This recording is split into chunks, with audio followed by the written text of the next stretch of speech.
Hola, soy Rosana Lesgaray y vamos a continuar con nuestras clases de sentidos especiales. En este caso vamos a hablar del sentido de la visión. En esta clase vamos a identificar los receptores que están asociados al sentido de la visión, analizaremos el mecanismo de transducción de los mismos y, para finalizar, visualizaremos la vía neural involucrada. Sabemos que nuestros ojos y el sentido de la visión nos permiten conocer el medio que nos rodea y relacionarnos con nuestros semejantes. Además, las imágenes visuales proporcionan, a través de nuestros ojos, información sobre el color, la forma, la distancia, la posición y el movimiento de los objetos. Ahora bien, ¿cuál es el receptor? El receptor es el ojo o globo ocular, particularmente los conos y bastones que se encuentran en la retina. La visión es nuestro sentido más dominante y en ella podemos identificar dos funciones básicas. Una que es la función óptica, que es la formación de una imagen en la retina, y la otra es la función sensorial, que consiste en procesar justamente ese estímulo luminoso y transmitirlo a nuestro cerebro. Entonces, cuando preguntamos ¿con qué vemos? No vemos con los ojos. Los ojos son nuestros receptores. Vemos con el cerebro. Pero para poder entender cómo funciona nuestra visión, tenemos que hacer un breve repaso de la estructura del globo ocular. Como pueden ver en esta imagen, la retina, que va a ser lo que nos va a interesar a nosotros en esta clase, se encuentra ubicada justamente en la cara interior del globo ocular, en la parte más interna, en contacto con el humor vítreo. ¿Y cuál es la estructura de la retina? La retina es una lámina de tejido sumamente fina. Tiene aproximadamente 200 micrones de grosor en los seres humanos. Y como les dije antes, reviste el interior del ojo. Y en ella se encuentran las células fotosensibles, los fotorreceptores, que son los conos y los bastones. Los fotorreceptores van a capturar a los fotones y van a convertir su energía luminosa en energía química. Y finalmente van a generar una señal sináptica hacia las células bipolares, estas a las ganglionares, cuyo axón forma el nervio óptico.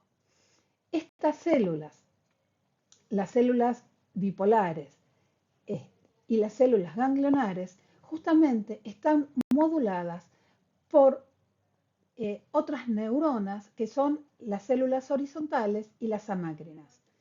La luz incide directamente sobre las células ganglionares, como podemos ver esta imagen, acá tenemos una ampliación de lo que sería un corte de la retina, incide sobre las células ganglionares, atraviesa toda una capa de células hasta llegar a las células fotorreceptoras, que son los conos y los bastones. Ahora bien, la retina se encuentra asentada sobre lo que se conoce como epitelio pigmentario. Justamente la función que cumple este epitelio es el de absorber justamente la luz que no fue absorbida, valga la redundancia, por los fotorreceptores, y de este modo evitar la reflexión. Las células ganglionares, por otro lado, se comunican con el tálamo enviando potenciales de acción a sus axones.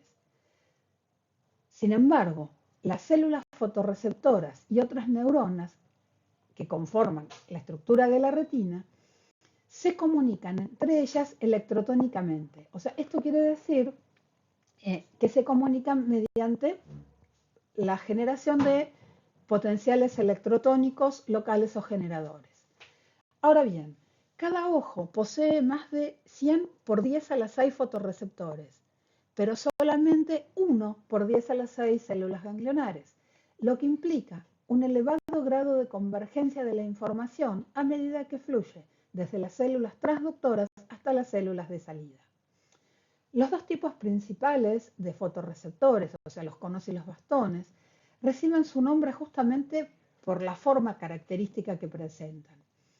La retina humana posee solo un tipo de bastón, y los bastones están relacionados con la visión monocromática, la que está adaptada a la oscuridad. Pero sin embargo, hay 3 subtipos de conos que son los responsables de la visión sensible al color que experimentamos justamente en entornos más brillantes, cuando hay buena iluminación o durante el día. Los bastones superan en número a los conos y en una proporción de 16:1. Y cada tipo de fotorreceptor se distribuye siguiendo un patrón diferente a lo largo de la retina. Los conos se concentran en un punto de la retina que se denomina fobia. Justamente es el lugar donde hacemos foco cuando estamos mirando cualquier objeto o cualquier imagen. Y la mayoría de los fotorreceptores que se encuentran en la fobia hacen sinapsis con una única célula bipolar. Mientras, o sea, esto justamente, ¿qué beneficio tiene? Hacen sinapsis con una sola célula bipolar, una sola célula ganglionar, y esto le da una buena definición a la imagen. Mientras que los bastones se comunican con numerosas células bipolares que convergen a una sola célula ganglionar, y esto nos está mostrando que existe una gran convergencia. Entonces, bueno, ¿qué estructura tienen estos receptores? Son neuronas modificadas y tienen una forma característica. Los bastones y los conos son células elongadas con terminales sinápticos, un segmento interno y un segmento externo. El segmento interno contiene el núcleo y la maquinaria metabólica. Sintetiza los fotopigmentos y posee una muy alta densidad de mitocondrias. Esto está mostrando que tiene una intensa actividad metabólica. Hay un tallo ciliar delgado que conecta este segmento interno con el externo. El segmento externo es el lugar de la transducción, aunque es la última parte de la célula en ver la luz. Desde el punto de vista estructural, el segmento externo es un cilio sumamente modificado. Cada segmento externo del bastón tiene numerosos discos membranosos, que son justamente orgánulos intracelulares aplanados. El segmento externo de los conos tiene también membranas apiladas parecidas a los bastones, salvo que estas son invaginaciones y mantienen su continuidad con la membrana externa. Los discos membranosos contienen los fotopigmentos, que en el caso de los bastones, este fotopigmento es la rodopsina, y también moléculas relacionadas con la rodopsina, pero en los conos. Si observamos acá en el panel de la derecha, vamos a ver conos que están teñidos con un colorante verde fluorescente. Cuando los segmentos externos de los conos o bastones se amplían aún más, lo que podemos ver es que esos discos de membrana apilados son visibles en el interior. Y además, podemos también observar que los discos están repletos de miles de complejos de rodopsina. Cada rodopsina consta de una proteína que atraviesa la membrana con una molécula de retinal incrustada en su núcleo. El retinal justamente es un derivado de la vitamina A. Cuando se expone a la luz, uno de los enlaces en la molécula de retinal gira, cambiando la forma de la proteína. Y eso lo podemos ver en el esquema que se encuentra abajo a la derecha.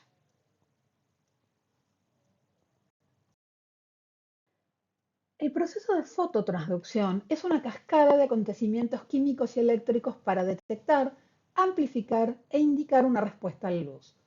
Al igual que otros muchos receptores sensoriales, los fotorreceptores utilizan fenómenos eléctricos, los potenciales de receptor, para transportar la señal visual desde el segmento externo hasta su sinapsis.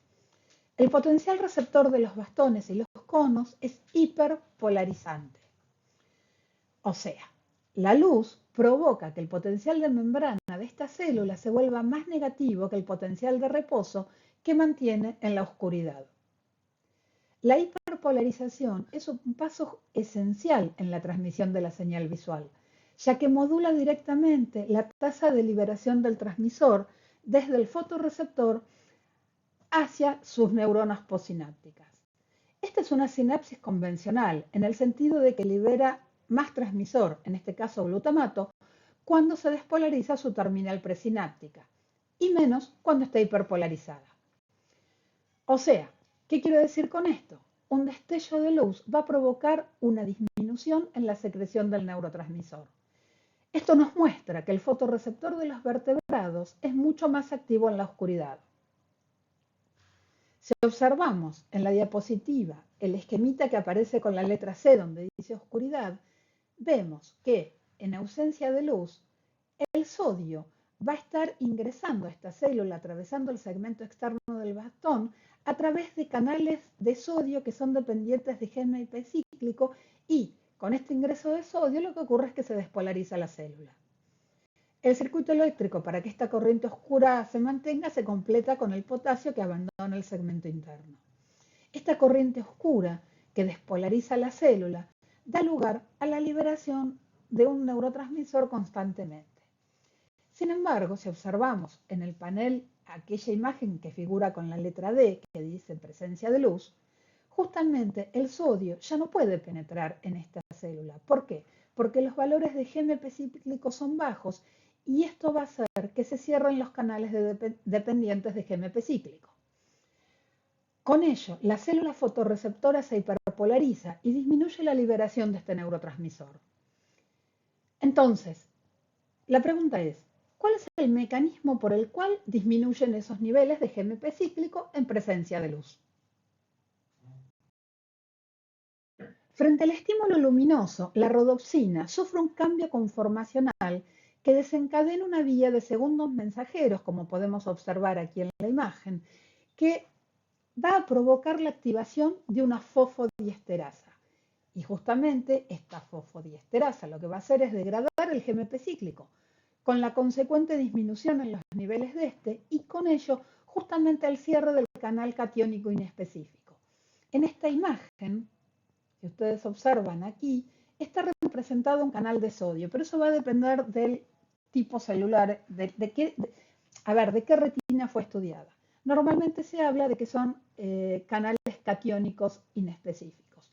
Entonces, justamente, como disminuye la entrada de sodio, lo que ocurre es la polarización de la célula fotorreceptora. Anteriormente les mencioné que los seres humanos tenían una sola clase de bastón y 3 clases de conos. Estas 3 clases de conos, en ella podemos ver que cada uno expresa un fotopigmento con un espectro de absorción diferente. Los máximos de las curvas de absorción se corresponden con las regiones violeta azul, verde amarillo y naranja y rojo del espectro visible, ¿no? Por supuesto. Los 3 conos y sus pigmentos se llamaron históricamente conos azul, verde y rojo respectivamente. Ahora bien, los 4 pigmentos visuales humanos, si bien son diferentes, tienen una estructura similar. En esencia, si nos ponemos a pensar en la estructura, la presencia del retinal y de los mecanismos de fotoisomerización son idénticos para cada uno de ellos. La principal diferencia es la estructura primaria de la proteína acoplada, que es la opsina. Hay defectos hereditarios en la visión del color que son relativamente frecuentes y muchos de ellos se deben a mutaciones en genes del pigmento visual. Es lo que se conoce como daltonismo y existen diferentes tipos. Y justamente para ver cuál es el tipo de daltonismo, este se evalúa utilizando las tablas de Ishihara.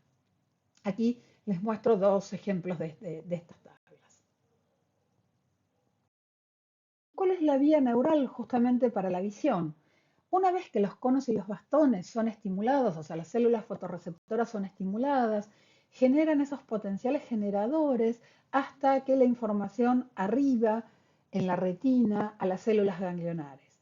Estas células ganglionares son las únicas que van a generar justamente el potencial de acción que viaja a través de sus axones, que son los que dan origen al nervio óptico. Esta información viaja a través del nervio óptico y en el quiasma óptico parte de la información sigue su vía por el mismo sector en el que se originó y parte se decusa. A continuación, arriba las cintillas ópticas a través del tracto óptico, llega al cuerpo geniculado lateral, en esta se generan las radiaciones ópticas y finalmente la información llega al lóbulo occipital del cerebro, a la corteza visual, que va a ser el centro específico para la visión. Y con esto damos por finalizado este video donde analizamos brevemente el sentido de la visión. Muchas gracias por escucharme.